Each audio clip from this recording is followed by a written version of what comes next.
And the problem is that creates spinning. And what it creates is verbiage like, I'd like to, but I can't. I'd like to, but I can't. Not great messages, because that messaging subconsciously will go through your whole business. So it's like, I'd love to, but, and I always say, stop when it gets to but, and just say, I love to when, or in the past. In the past, I couldn't afford that, but in the past, and so put it behind. Welcome to 7 to 8, our special series on 7 to 8 figure entrepreneurs. In this special series, I interview $1 million, some $10 million, and even some $1 million business owners who uncovered their twists and turns in their entrepreneurial adventure in order to help you to avoid the potholes and stick to the fast track. Welcome now to center stage, our next special guest. Hey there, peeps. This is Michelle Nedelec, and I am super glad that you're here today because I am here with my most amazing guest, Deb. Deb, thank you so much for being here with us today. Absolutely. An honor, as always, to spend time with you. Aw, thanks. So give everybody the highlight of who you are and what you do for business. Oh my goodness. Well, most people know me as a professional hippie, but if you want to break that out, that means that I work with people in the arena of top performance. I'm a top performance trainer. I do all those kind of things that, a lot of visionaries don't want to do. A lot of entrepreneurs don't want to do. It's the super, super sexy stuff like, reverse engineering, strategic planning, what's your marketing media plan for the next 12 to 60 months, all that really great, actually essential, fundamental money-making stuff. That's what I get to do day in, day out. But Michelle, I believe we're talking about a project today that is beyond my wildest comprehension. Nice. We will absolutely get into that project, but let's back up the bus just a little bit. Yeah. And how did you get into kind of working with people in top performance or leading up to this project? How did this all transpire?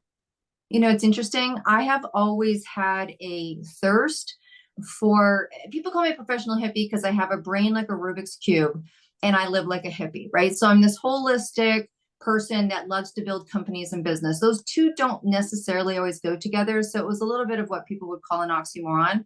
So I came out of the music industry, which is, pretty creative, and found myself, due to a flyer at a muffin shop, falling in love with the holistic industry. And so I had a very long career, 27 years in the holistic industry. And I was noticing my colleagues around me were not being sustainable. We're not finding ways to be sustainable.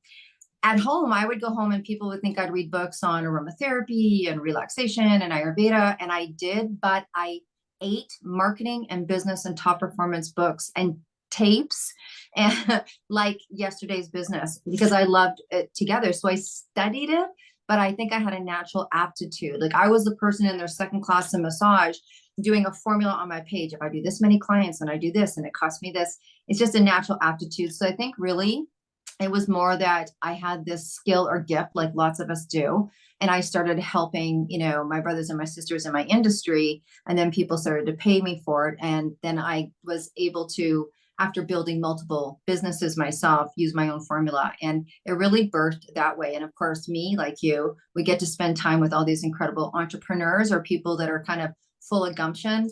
And I just wanted to create sustainability for them. So. Nice. I love it. So you have been working on kind of top performers and getting them out in the industry. And then I'm going to say all of a sudden you had this brainchild, which I know, the overnight success that started 20 years ago, you have this project going on right now. Tell us about that project, what it is, and then we'll get into kind of how it formulated. Yeah, no, absolutely. So this project is, and we didn't mean to be, but is the largest International Women's Day speakership and authorship that has ever been done, what we say on Google. So some people say then it's the biggest in the globe. It is a book of women that have a sense of gumption, whether it's quiet gumption or, hear me roar, sister gumption. And it's 262 women, entrepreneurs, ultrapreneurs, creatives in media, rock legacy and tell all. That's the title of the book. And it's a full cover spread on all these incredible women that are sharing something personal and then talking about why they do what they do. So it's very photographic, cinematography book, coffee table. And then due to a movie that got sent to me on Netflix, thank you, Gloria Allred, I watched this incredible movie and I got this massive download that said that I need to add something to this project to make it global accessible and have women be heard. So 22 summits on the 8th day of every single month from March 2023. And we're going all the way to March 2024, International Women's Day, and then another 8 weeks because it's all about the 8. And it ends off on, this series ends off on May 11th. And so, yeah, it's been pretty incredible. I'll share numbers with you if you'd like on how many women have been able to come, but it's a free global for every woman and those that support women to come fill your cup. So 22 summits. People do one summit and go, wow, that was insane. I am never doing this again. How do you do 22 summits and maintain your sanity? Well, thank God I have, 30 years of top performance. And when I say that, I really mean that. And I don't say it as a pitch. I say that, it's a curated philosophy of how I live, right? I think you get that. You rock and you are able to maximize. So does every meeting need to be 60 minutes? No, it could probably be 42. Can you layer things? Yes. Well, I was walking to the dentist. I had 3 meetings today. You know what I mean? So I think you maximize, but the other thing is you get super real, super fast. There's 10 people. I just hired 3 people in the last week, because as things come up, you learn really fast not to start to drown before you hire out. I hire out before the money's in. That's just, and then somehow the money's been made. So as a philosophy I use, don't go out there and do it if it's not comfortable, but and then you just forecast as much as possible. So when I did the summits, here's a prime example. Okay, we're going to do these summits on the 8th day. It's March 8th. We go up to March 8th. We announce the book, opening of the Olympics. Then we're going to go to the day before Mother's Day, closing of the Olympics, and take the book to market. It was only when I was doing a reverse engineering strategic planning on the project that I realized there's 8 weeks between those 2 days. And I was like, okay, let's jump. And had there not been 8, if there was 9 or 6 or 5, there wouldn't have been. It just hit me as an 8. And so in doing that planning, I formulated that. And then I duplicate, I owned direct sales companies. I understand about duplication. I understand about, delegating, and also creating duplicate systems. And so that's what I do every single time as much as I can. I love it. And I'm going to come back to a comment that you made that I thought was funny that you kind of brushed over.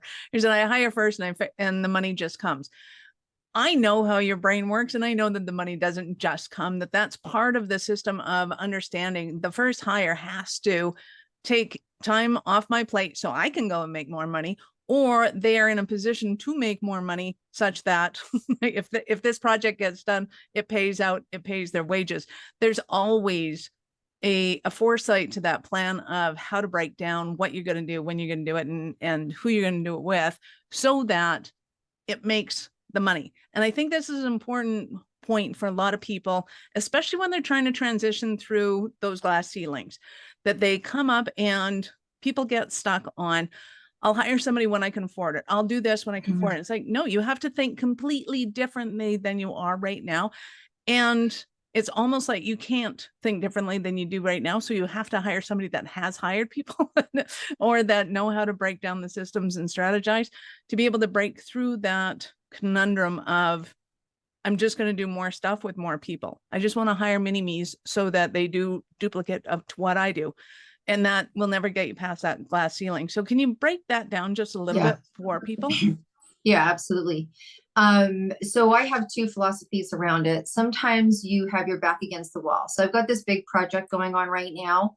And one of my people, I could see she was struggling. I'm like, give me a job list of everything that you can't do and don't want to do and don't have time to do. And she wasn't till I kind of cornered her. And I'm like, we were treading water. Now you're going underwater. And I literally went and hired someone and said, this goes over here, because you can stand back and see it. Right. So sometimes you're diverting your cash flow, and you always have to consider, you have to make that decision and brave up early, because there's a training period. Like, we're just about to go into our big mountains, but it required. And so you need to know that. And what I call that rice and peas.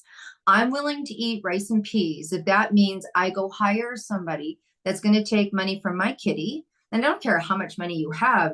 If you don't have it, you don't have it. And so you're going to even give a part of a job away, even have someone take part of a system away, And then you eat your rice and peas, you work a little more, you're 15 minutes an hour or you're an hour more until you can give more of that away. And now maybe you're eating, I don't know, rice and asparagus. I don't know what it is, but so you can do it in bits and pieces.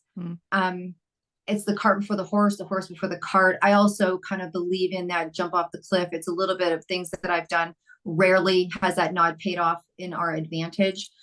Things might take a little longer, but I do take a look at, if I can't afford fully, what can I divide and take? So at least you can breathe a little bit. But I hear that all the time. And the problem is that creates spinning. And what it creates is verbiage like, I'd like to, but I can't. I'd like to, but I can't. Not great messages, because that messaging subconsciously will go through your whole business. So it's like, I'd love to, but, and I always say, stop when it gets to but, and just say, I love to when, or in the past. In the past, I couldn't afford that, but in the past, and so put it behind and really, so just break even that job rollout. And I've had people, I'm like, look, if you really, really, really, truly can't, and sometimes people will call me Janis Joplin on this, but if you really, truly don't think that you can afford it, do one or two things. Look to see what you can trade for services. And the second is go take a real honest look around your house and go see what you can put up for. Get rid of the Mercedes.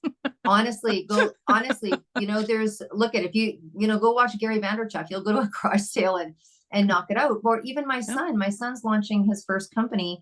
He's not taking any money from his company and he's tired. I'm like, yep. I would say, and he's got a job. He's got this right now. He's researching something and he's like, Mom, I'm tired. And I'm like, yep, take some energy. Here's some herbs. Yeah. And you also talked about this race that you have to Mother's Day, and I'm going to call it a race because you are going a million miles an hour. It is an awesome train to be able to stand next to. The power and the motion is fantastic. And in my experience, you can't do that without everybody doing the thing that they do best and loving the fact that they're doing the thing that they love best. So you mentioned taking things off of somebody's plate that they can't do, won't do. In my experience, is because of the negative energy around, oh, I should be doing that. Oh, I should be doing that. Oh, I should be doing that. Those 3 sentences just took you away from 3 things that you could have got done already. So talk to me about the importance of having the right people in the right seats, if you want to put it that way, or getting them. How do you know how to get that person in that right place so that as the train keeps getting faster and faster and getting that momentum, that you have all the gears moving in the right direction? Yeah. Thank you. I'll answer that. If someone gets through a project of this nature or for their first 5 or 6 years in their business and it went that smoothly, God bless you, call me. But I think it's one thing is like, but if you are the owner of your own destiny here, one is I don't expect the people I hire to be able to do everything to the degree that I can do it. You have to get super honest and super real of that intro time, of how long it takes someone to conceptually get through and being able to master those things that they can do, right? Mm-hmm. So you have to always be doing that bird's eye view. Example, I've hired 2 people to take over my son's Patreon because he's the artist. He doesn't want to send out the notifications of, hey, we're doing this next week and what have you. So they just started. They sent me 3 messages yesterday that I had to interrupt my day and call and say, change that word from super, put out the word interesting, take that out. You have to breathe and go through that process and know that it's a 3-month process. And then they're masters in that domain. And if you add in another element and they've never done it before, great. Even if they're really versed in something, like you hire an expert, there's a little bit of, okay, and you tag team that process, it'll be quicker. I think that so if you've done the job or you understand it yourself, there's things like, look, I am pretty educated in media. Like I teach media classes, but I don't do my posting on Instagram. So you can also keep your expertise and have some, but if you know how to do it, so much easier to hire. So I study to learn the job and then pass it on to someone that I can have that conversation with, even if they're educating me. And then sometimes you're just caught with you got caught. You're like, didn't see that one coming. You have a staff that gets sick, you have a situation, you get a whoosh of growth, and people start getting bubbled over, and you've got to throw a job or part of a job over to someone that doesn't really know it, and you're staying up later. I mean, there's no magic formula to that. Sometimes you're just going to get caught that way. Yeah. Absolutely. So in this project, you are incorporating the book, the speaking, the media, there are a lot of elements going on in here. Yeah. And a coffee table book, not just a sweet little publication of a print on demand on Amazon. This is a monumental project. How do you, one, orchestrate that media, and two, I'm gonna give you a really redundant question, how much of it did you have orchestrated from the beginning, knowing that was going to be part of the elements that you wanted to play out? Yeah, thank you for asking. So this project is obviously monumental. It has 262 women in it. And these summits are, 10 to 13 speakers with a celebrity on every single one. And on the big days, we've got 7 celebrities, right? So you have to define your role for sure. If you are not a multitasker, this is a multifaceted event. So you have to bring in your highest level of experts in what you can and cannot afford, right? This is where this is where you might be doing some contra projects. You have to lay it all out on the table. I had produced a book before. I had hit #1. I had a book collaborator that I had been doing a number of books with. I knew her experience. I knew her ability in PR. Our last book had 140 million impressions in media. I could, in all honesty and deliverance, say, your book is going to have mass media. Because I've done it before. So if you're going to do something on a grand scale that you've done on scale, then it's easier, right? You know the processes you're going to take. You just have to multiply your infrastructure. Okay, there's 262 women, not 22 women. And how many pillars do I need to put into place to hold that up? And it's all about creating foundational infrastructure. Okay, private Facebook group, private WhatsApp group. We're international. We got to go WhatsApp. Like all of those places that have to be into play. And then some things will show up that you need to tweak. But predominantly, we had done this before, just not on this scale. But I will tell you when I got that nice download, Gloria Allred, want to meet you, and you can buy me a tea. You can buy me a martini. I had participated in summits. I have a podcast company. I understand media from that sense, but honestly, straight, full transparency, never organized a summit before. So I decided that the first round was going to be 22. Now, that's because I had competency in media of some sort. And then I brought in who I needed to and goes, I know what it's like to be on a summit. I knew what I liked and I knew what I didn't like. And some people might say, well, maybe you should have started with one. I'm like, well, tell Gloria that. And and that's what made sense for the project. And so we did a little bit of learning curve on the first couple, but I had some people around me that knew that flow, and I knew what I wanted to have people have as an experience. Well, and I'm going to also say that those first 2 rounds, I mean, the world didn't explode. You didn't die. Nobody was left charred. They're still great and awesome. They're just not as polished maybe as the ones that are going on right now, which aren't going to be as polished as the ones that end up happening near the end. But that's just the way it goes. Like, you can't get polished without starting to put something into motion. It's like that's the whole definition of being polished. Something had some resistance, took off a couple edges, and now it gets to be polished. Absolutely. So what would you say is your most fun part of this entire project? Well, the day of the summit, I always go on my balcony and I'm calling it in. I'm like, whatever I say, because I've got to hold the energy for the whole day, right? I've got to hold the energy, and I'm a speaker. I'm like, whatever I say, please make sure it's something that someone needs to hear, right? I do a little technology prayer. I do all that kind of stuff. And so for me, the day of the summit, honestly, 1/4 of the way through, I am full. There's two things that rock my world. One is an obvious, is that I get to sit across from women.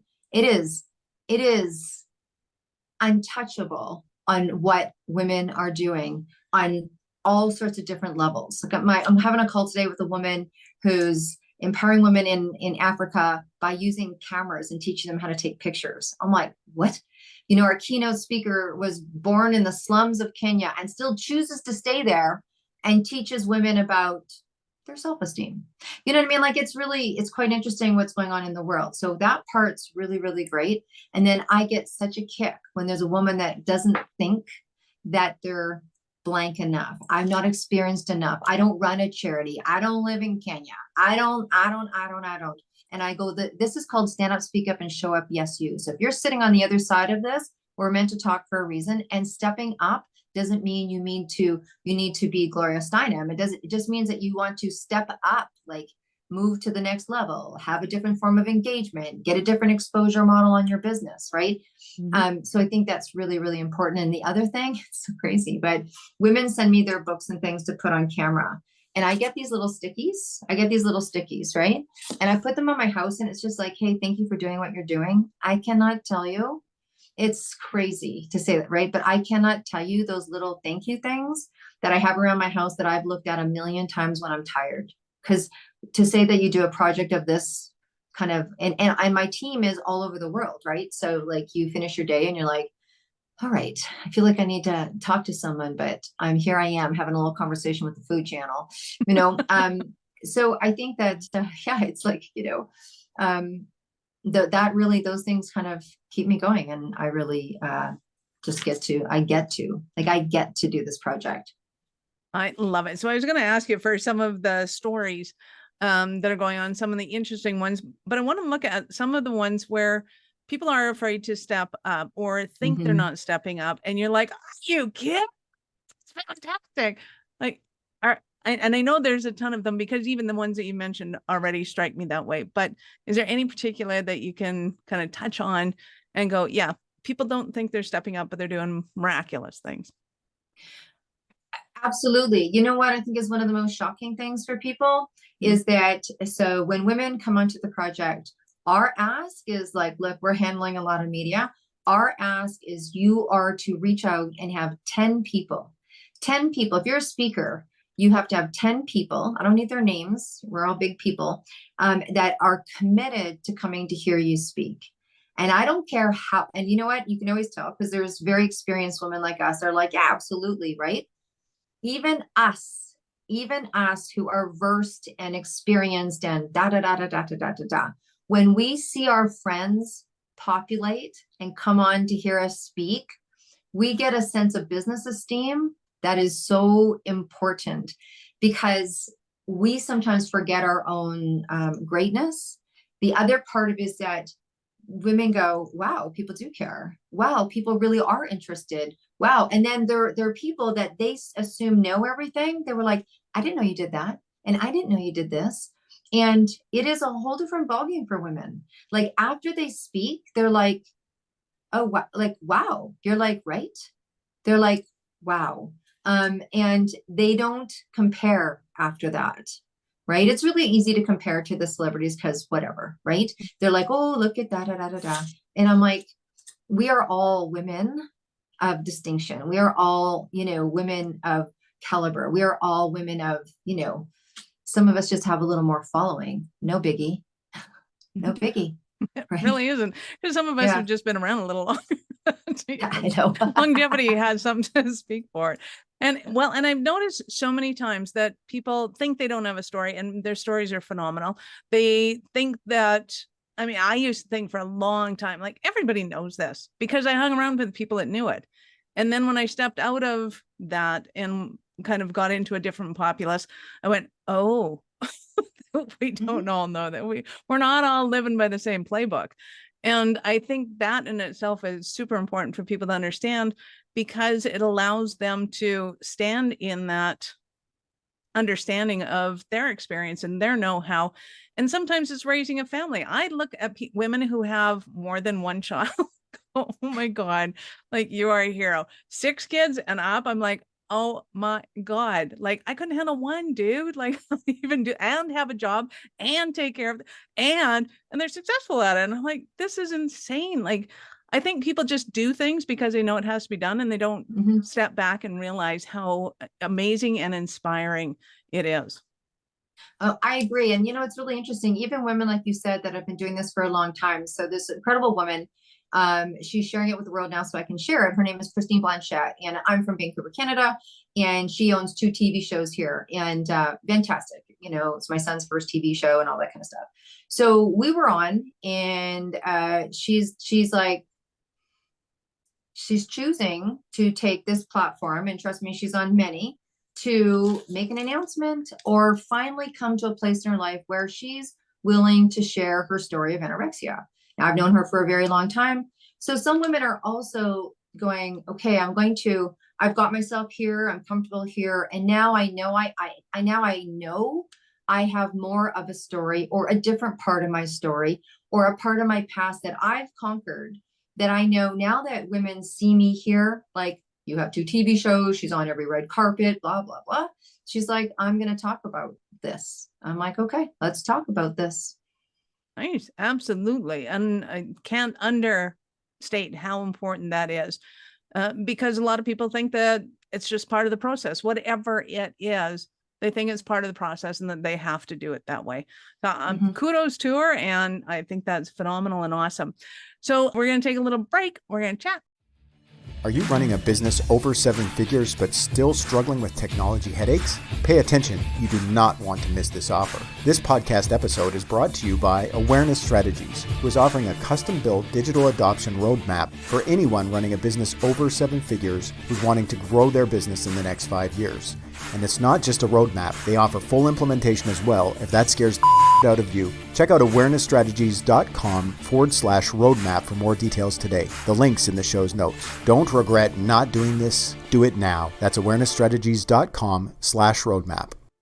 So you've given us a ton of fantastic Cinderella stories for this. And it makes me think that somehow, some way, this project has surprised you or delighted you in some sort of way. How has that happened? Well, it did surprise me because, Michelle, I know you know the story about how this happened with, when I was 31 and I had this download about doing a book. And then when we were in that health crisis, I had a message where it said, it's time. And that's how this all came to happen. We didn't sit around a boardroom and make all those decisions. The decision was made for us. Then we sat around the boardroom. So for the most part, this has been one big crackerjack surprise, but one of the ways that it's surprised me the most is how it's turned into a movement. It really was a project that went into an event, and that event has moved beyond us to the point where we were having private groups for the authors and the speakers, and now we've created a public one. And so it has surprised us in the sense of how big, how vast, how forward flowing, like the ocean is moving, and we've made a decision around that. Should I share about that decision? Yes. Okay. This is our first time hearing about this. This is awesome. Yes. So look, there's what's happening behind the curtain is there's about 450 women that have created what they call a sustainable soulpreneur sisterhood.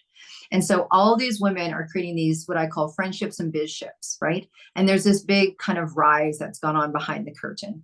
Now we're going to be in front of the curtain. These women are going in front of the curtain, and we're now 350 million of a viewership soon enough when we hit the streaming channel. And so that's a pretty big movement. Some women are just hearing about us now, but we started a year ago.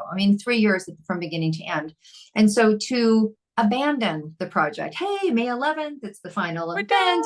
And then we're going to do this live book launch on June 6th. Come to Vancouver because it's my place and I get to say the location. And da-da-da-da-da. That's so great. Cheers. Congratulations. International Women's Day. Solidarity. Rah, rah, cheer, cheer. The women are like, where's next? Like, it's like we've built this community. So to not be abandoning and to keep with the play and keep with the fun and keep with the movement, after May 11th, we're all going to launch June 6th with this incredible book launch that people are flying into and all sorts of great stuff. It's a week of women's activities in Vancouver that we've created. We are going to have 4 summits a year to keep the movement of the acknowledgement of the solidarity of a global day called International Women's Day. That's really what it is, so that women feel solidarity, which is not a feeling. Women have felt community, but solidarity globally, whole different ballgame. So Yeah, we're in for the long haul now, Michelle. Yeah, Be careful what you pray for. awesome. I Mhm. love that. Well, and you are bringing so many amazing women in that are being inspired by your stories, and some of them are being nominated, which I also love. It's like the ones that don't have the, the confidence that they got all this, and all their friends are like, let's go do it, go do it. What are you doing to help those ones to be able to kind of take part in it and not sit back where it's maybe a little more comfortable and a little like, Yeah. putting themselves out there? Yeah, and that's it, right? Because you look at there's 350 speakers, and they all don't come with a Golden Globe Award, and they've been at the Grammys and what have you, right? We Right. have look, we all, I always say the biggest paycheck comes from the highest level of being uncomfortable. So if you're uncomfortable, I think that's awesome. I think that's great. But to be able to make it so that you shine, you feel confident, you're on a screen, the television cameras aren't all around you. It's a Zoom, it's online. So we practice beforehand. I'm a top performance person. I'm also a media person, and we also have media experience in the play. We have someone who's a journalist and an editor and all those wonderful that are helping women write their 2 paragraphs for the book right now. So we have private, when you come with us, we have a private time where we do your media sheet. And if anyone doesn't feel like they've got it going on, we actually role play your interview questions. Even myself, Kimberly Butler, now we just did a role play. We're both versed. She's like one of New York's hottest photographers. She was Barbara Walters' private photographer. This woman knows how to interview. So she's interviewing me next month on, the realities of being a momager.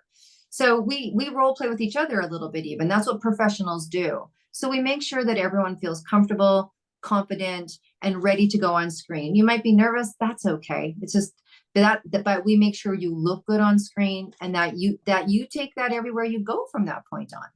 Nice. You mentioned momager. For those who don't know what that is, what is the definition of a momager? Oh, that's just putting something else extra on your plate that you didn't see coming either. No, I'm kidding. Right? It's when your child decides that they want to be an entrepreneur. It's when your child decides they want to open a business, and you become a momager. It's the best of being a mom and a manager put together. So you now have this role of supporting, one of your family members. And we say momager because there's this new wave of kids that are deciding that they don't want to go to university and college. And what does that really do? And what's the reality? Because it is super cool and it's super amazing, and you get to share these incredible moments. I'm a top performance trainer, and I work with a lot of momager and dadagers and their kids because it's a different dynamic. It's absolutely a different dynamic. You want success for your kids, but also as a momager and dadager, are you still putting the oxygen mask on? Are you an entrepreneur yourself? Because if you're not, if you've never done business, this is going to blow your socks off. So just some of the reality around that, and how to gauge that, how to scope that, how to manage that, how to work with that. But it's here. I mean, it's real. I mean, I'm living it, but it's real. It's very Well, real. I know some of our listeners are going to want to pick your brain about that alone. How do I navigate these waters? 2, is there still time to be able to play in the book and the project? And 3, if not, that's okay. How do they start their journey with you, and what's going on there? Absolutely. So we're down to our last 5 weeks to be able to play as an author. And if you are a nonprofit that serves women somewhere in your world, even if it's just that you are a woman founder, we have some spots left as well for gifting. But if someone wants to be in the project, they can contact me at debdrummond.com is the best place to go. You can go to debdrummond.com and just go into the contact page, because we meet with everyone. There's not an application online you can do. We want to meet, and that just makes for a beautiful experience for everybody. And in terms of speaking, we are down to our last 8 spots up until May, but I just announced we're going to have 4 summits, and those 4 summits will allow 20 speakers, and then we will have 6 celebrities that are already coined for those summits, but we have 20 spots available. So if you're looking to be a speaker and we can't accommodate you here, we can certainly accommodate you in the movement.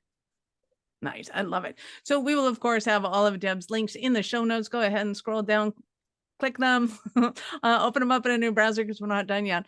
So Deb, I guess get to ask you, at what point in life did you know you were especially kind of crazy enough to think that you could become an entrepreneur? Woo! Okay. Well, you know what? At what age? I'll tell you. Yeah, no, at what point? Oh, wait, so I was in my 20s. Honestly, I came home from a gig because I was in the music industry, and I had a moment in the mirror. Like, it might sound crazy. Like, I had a moment in the mirror. The mirror went black. It was like 4 or 5 o'clock in the morning. The mirror went black. I had a moment. I heard, "You're done." And I literally left, called the club the next day and said, "I'm done." And honestly, I didn't have a spiritual belief at that time. I didn't have anything. I had no idea what the next day was going to look like. That, I guess, was what, that turned into going to the muffin shop and finding a flyer and got me into holistic health. And then I saw my brain go into action. Yeah. Nice. I love that. Well, we're all very glad that you had that moment in the mirror and that you saw that flyer. A damn flyer. Right? Neon pink, if anyone needs to know. Yeah. You've been days. Absolutely awesome. Any last words for our peeps? You know what? I think that if I was to share anything, I think that something's coming up around. I really want you to understand that there is a difference between self-esteem and business esteem. And do not let what you do not know in your business yet to affect you in terms of your self-esteem.